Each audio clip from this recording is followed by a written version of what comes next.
DJ युवराज दारू काफी तो का हो गया भाजा आज एक दिन टूरिंग मोला धोखा दे दी ब्रेकअप हो गई मोर देख रे ब्रेकअप पार्टी रखे हमें टूरी टारी सबके व्यवस्था है पूरा ठीक है का पीहा का खा पूरा दारू चखना सब है वो सब ठीक है मामा लेकिन माल कहाँ है ऊपर व्यवस्था करा ना। माल तो नहीं है भाजा सब है पूरा व्यवस्था सब लेकिन माल नहीं है लेकिन माल सब तुरंत चिल्लाही मामा। डीजे जागवार डीजे मुरपा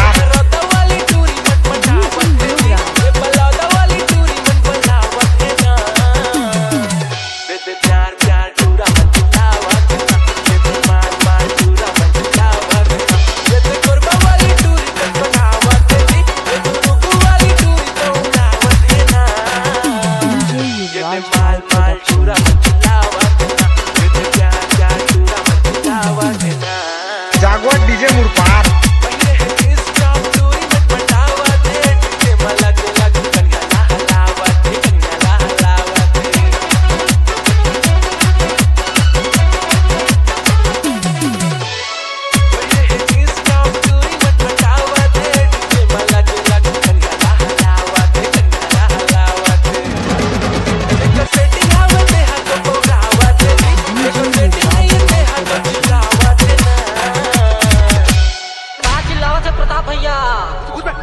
माल माल टूरा मचलावत ना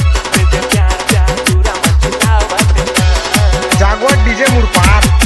लगे कि टूरा चुचुआवत घर मधार के लार अब हावत डीजे युवराज भाई प्रोडक्शन।